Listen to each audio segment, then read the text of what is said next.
So, the Orlando Magic, what is their future?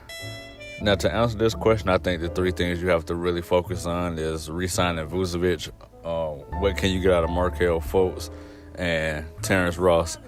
Now, to put it plain and simply, Vucevic is an all-star. Clear-cut, point-blank all-star. The question with him is, can he keep this up? He's 27 years old, 28, coming off his best season in the league. Granted, Vucevic has always been a solid center for the Orlando Magic. I just don't know if he's going to be able to keep this up for the long haul. And on top of that, he doesn't really fit this timeline of young guys that Orlando is trying to bring in and get this culture started and get the development started. The question for Vucevic is,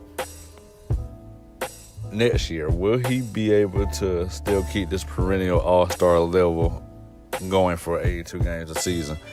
I'm confident that he probably can at least hit 17 to 18 points per game. He is a solid post-up player. He's got great post moves, great footwork. He can stretch out to the three-point line and stretch the floor and shoot the three ball. He's got a great mid-range game as well.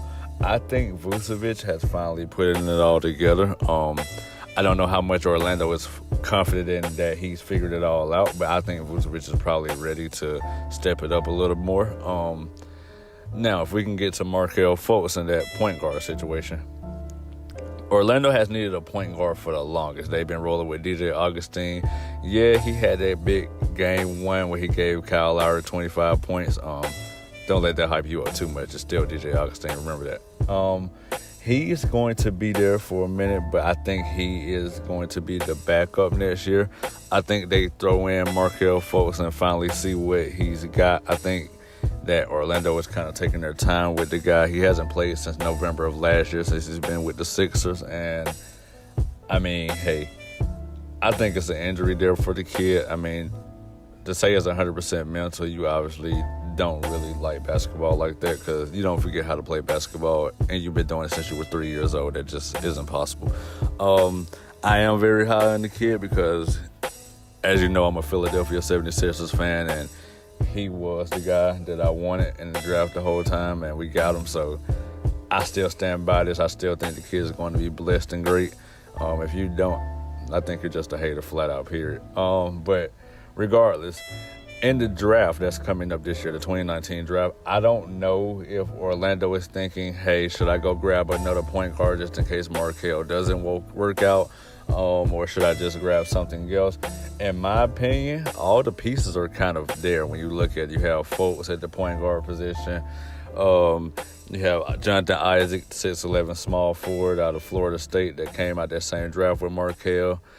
Of course, you have Aaron Gordon at the power forward position. And then on top of that, you have Mo Bamba right there that they picked last year's draft. The 7-footer with like the 7'10" wingspan. Yeah, the guy's huge. But then you have Vucevic at the same time. So that's the question that arises, like, do I re-sign Vucevic and stop Bamba's development more, or do I just let Vucevic walk and focus on developing Mo Bamba into this defensive anchor for the Orlando Magic? And Mo Bamba is not that bad. He definitely has a little offensive game to him. Granted, it's not all the way there yet, but I'm confident in Orlando and the staff there and the workers to get him to the point where he's going to be a nightmare on offense.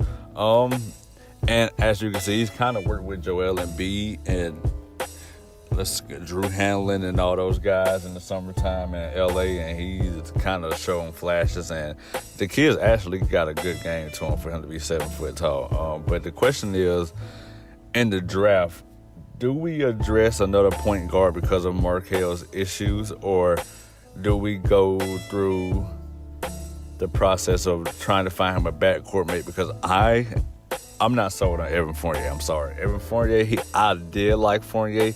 His percentages kind of dropped this season, and he took a massive hit in scoring. Granted, he still was averaging like 18 points a game, but I thought Fournier would be ready to take it to the next level by now, but obviously he hasn't. I think that they should go and draft a shooting guard. If I had to look at some names, probably like Romeo Langford. I think he'll be there outside that top 14 for the lottery. He may sit right there like 16 where Orlando, I think, will be picking.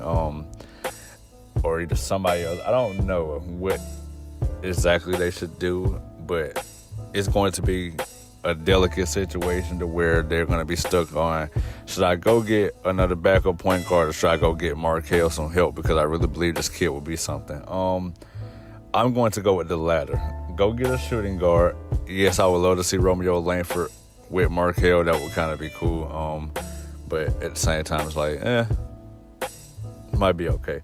But at the same time, I think that Orlando is in a very, very difficult situation, but also good at the same time, because you have your developing core and forwards, Isaac and Bumper.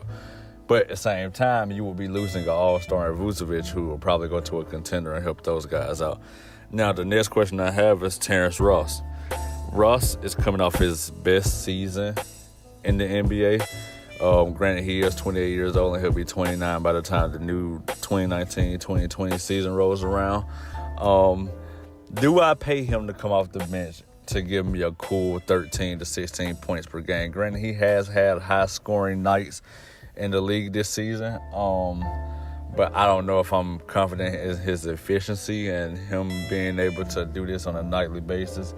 Granted, he may go to a contender and get signed for, I don't know, maybe like 3 years, $50 million or something like that, just because of the performance he's got.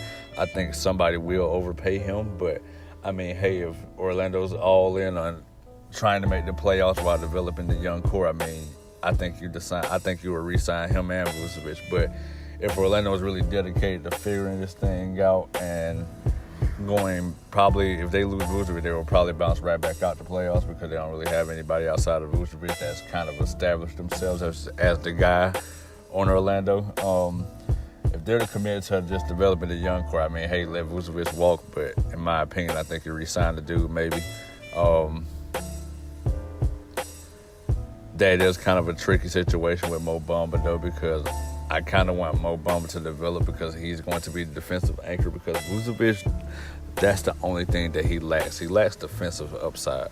Bamba has massive potential on the defensive end. He's longer than Gobert. He's got more footwork than Gobert. He's got a better offensive game already than Gobert. The guy just kind of gets it. His basketball IQ is kind of off the charts already. He's very smart for his age.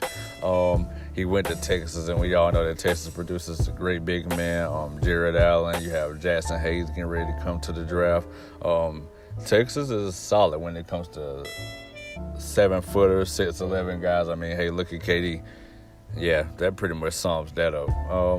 But if I had to choose, I think Orlando's in a very tough situation. If I had to choose, I think I would go back to,